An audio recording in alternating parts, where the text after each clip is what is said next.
seorang pemuda yang bekerja sebagai pegawai hukum, mempunyai akhlak yang baik dan selalu taat kepada Allah.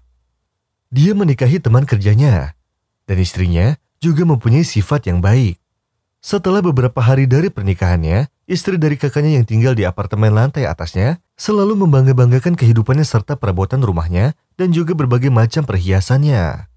Yang mana suaminya bekerja di perusahaan listrik dan mempunyai peran besar di perusahaan tersebut.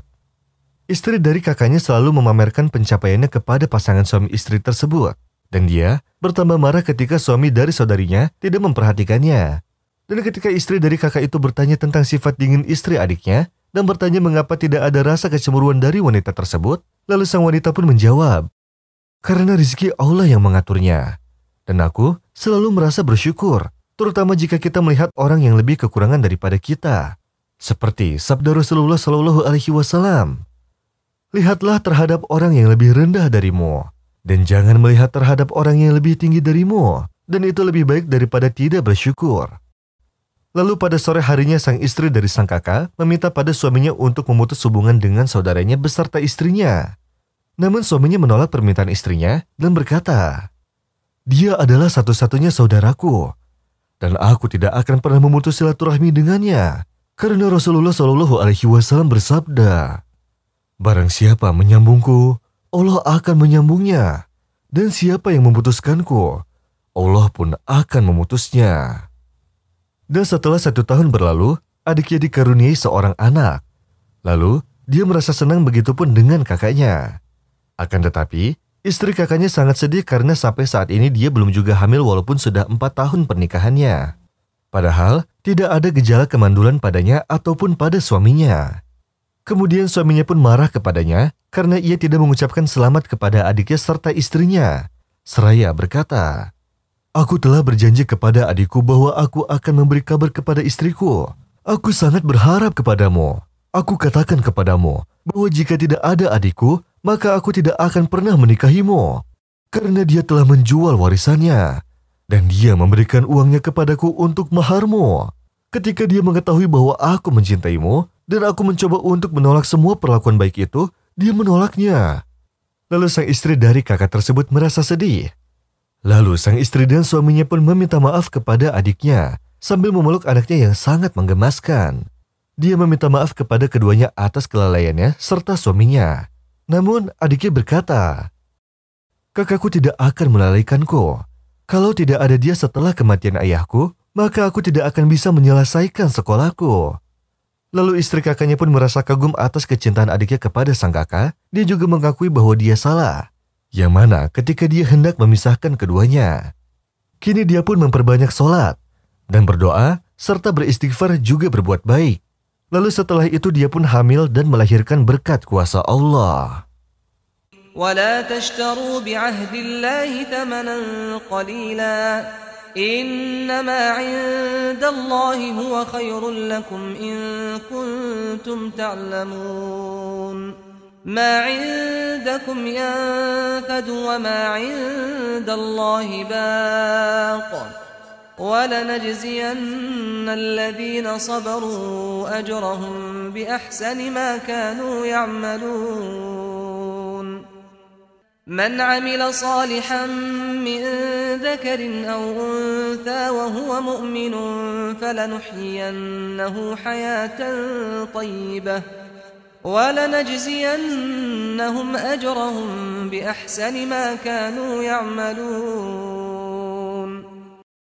Seorang wanita menderita sakit karena gagal ginjal. Ia sering merintih kesakitan dan meminta kepada siapapun yang bersedia untuk mendonorkan ginjalnya. Dan ia akan membayarnya dengan uang sebesar 20.000 rial. Kabar tersebut pun menyebar ke seluruh penjuru tempat di sana.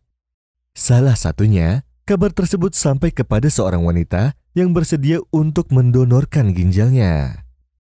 Ia pun datang ke rumah sakit tersebut lalu sepakat untuk melakukan operasi setelah dilakukan tes dan pemeriksaan. Suatu ketika, wanita yang sakit itu masuk ke ruang orang yang akan mendonorkan ginjalnya, lalu ia dapati bahwa wanita yang akan mendonorkan ginjalnya tersebut sedang menangis. Lalu wanita yang sakit itu pun terkejut dan bertanya kepadanya, "Apakah kamu terpaksa untuk mendonorkan ginjalmu? Apa yang mendorongmu untuk melakukannya? Dan siapakah yang telah menyuruhmu untuk datang kemari?" Lalu wanita itu menjawab, "Tidak ada satupun yang memaksaku, melainkan aku yang hanya membutuhkan uangnya saja." Wanita yang sakit itu pun berkata, "Aku akan memberikanmu sejumlah uang, dan kamu tidak perlu untuk mendonorkan ginjalmu." Maka wanita yang hendak mendonorkan ginjalnya tersebut tak percaya dengan apa yang ia dengar. Kesedihannya pun berubah menjadi rasa bahagia. Setelah itu wanita yang hendak mendonorkan ginjalnya tersebut bersyukur kepada Allah dan mendoakannya agar wanita yang dermawan tersebut cepat sembuh. Suatu hari, wanita yang sakit itu datang ke rumah sakit untuk menjalani pemeriksaan lagi. Dan ketika dites, para dokter di sana pun sangat terkejut. Karena sekarang, di ginjalnya tidak ditemukan gejala penyakit apapun dan dia sudah dinyatakan sembuh. Allah telah mengangkat penyakitnya. Rasulullah Shallallahu Alaihi Wasallam bersabda, "Sembuhkanlah rasa sakitmu dengan sedekah." Dan sabdanya juga, "Barang siapa yang mempermudah orang yang sedang kesulitan, maka Allah Subhanahu wa Ta'ala akan mempermudah kepadanya di dunia dan di akhirat."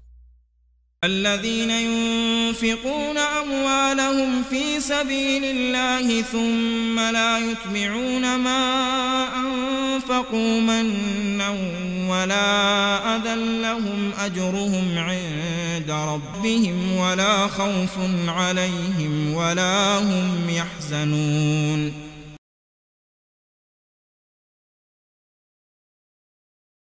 Seorang wanita tua yang sudah menginjak umur 60 tahun mempunyai 4 orang anak, 2 laki-laki dan 2 perempuan. Ia telah merawat mereka semua hingga masing-masing dari mereka kini sudah menikah. Sampai akhirnya ia tinggal sendirian di rumah. Yang selalu menemani dirinya adalah Al-Quranul Karim, yang mana ia selalu membacanya dengan khusyuk. Setelah selesai membaca Al-Quran, ia terus mengulanginya hingga ia berhenti pada salah satu ayat kemudian menangis. Suatu hari anak-anaknya menjenguknya yang penuh dengan kasih sayang. Lalu sang ibu menderita sakit dan mengharuskannya untuk dirawat di rumah sakit. Setiap harinya banyak orang-orang yang datang, begitu pula dengan anak-anaknya yang selalu menjenguknya. Sampai suatu hari, sang perawat bertanya kepada salah satu anaknya, "Apakah kalian tidak sibuk setiap harinya selalu menjenguk ibu kalian? Apakah ada rahasia di balik semua itu?" Lalu salah satu anaknya menjawab, "Ibu sangat sayang kepada kami semua, dan ia tidak pernah meninggalkan amalannya, yaitu membaca Al-Quran." Lalu perawat itu kembali bertanya kepada salah satu tetangganya, dan tetangganya pun menjawab dengan jawaban yang sama dengan anaknya. Perawat itu pun kembali bertanya kepada salah satu kerabatnya, namun kerabatnya pun menjawab dengan jawaban yang sama pula. Suatu hari perawat itu pun bertanya kepada sang ibu yang sedang sakit. Ia bertanya kepadanya bahwa kenapa orang-orang yang di sekelilingnya itu selalu menjenguknya setiap harinya. Sang ibu pun menjawab, "Di dalam rumahku banyak sekali mushaf. Aku tidak pernah lalai atau meninggalkan untuk membacanya. Dan jika aku pergi ke masjid, aku mencari Al-Quran yang sudah dipenuhi dengan debu. Kemudian aku membacanya sebisa mungkin." Setelah selesai berbicara, ia pun membaca ayat ini. وَزَكَرِيَّا إِذْ نَادَى رَبَّهُ رَبِّ لَا تَذَرْنِي فَرْدًا وَأَنْتَ خَيْرُ الْوَارِثِينَ فاستجبنا له ووهبنا له يحيى وأصلحنا له زوجه إنهم كانوا يسارعون في الخيرات ويدعوننا رغبا ورهبا وكانوا لنا خاشعين. Ketika orang-orang tidak pernah meninggalkan Al-Quran, aku juga ingin ketika anak-anakku yang sudah menikah dan aku hidup sendiri kelak, aku berharap agar mereka tidak pernah meninggalkan untuk membaca Al-Quran walaupun aku sendirian di rumah. Lalu perawat tersebut merasa tenang dengan perkataan sang ibu dan berkata padanya, "Bagaimana aku bisa menjaga bacaan mushaf yang ada di dalam rumahku?" Lalu sang ibu berkata, "Al-Quran yang ada di dalam rumah lebih banyak jumlahnya daripada penghuninya. Maka dari itu, kita harus menyemangati orang-orang untuk membaca Al-Quran dan meyakinkan orang-orang bahwa dengan membaca Al-Quran, kita akan mendapatkan pahala yang besar, agar Allah selalu meridhoi kita dan menjauhkan kita dari syaitan. Ketika kita memegang Al-Quran, setan akan marah kepada kita. Dan ketika kita membukanya, maka setan akan menangis. Dan jika kita mulai membaca dengan bismillah, maka setan akan menjauh. Dan ketika kita mulai membacanya, maka setan akan pingsan. Rasulullah Shallallahu Alaihi Wasallam bersabda dalam hadisnya, "Bacalah kalian semua Al-Quran. Sesungguhnya Al-Quran memberi syafaat pada orang yang membacanya di hari kiamat."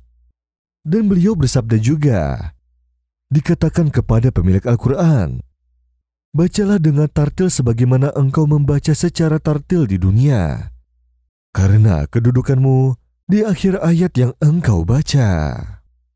وَنُنَزِّلُ مِنَ الْقُرْآنِ مَا هُوَ شِفَاءٌ وَرَحْمَةٌ لِلْمُؤْمِنِينَ وَلَا يَزِيدُ الظَّالِمِينَ إِلَّا خَسَارًا.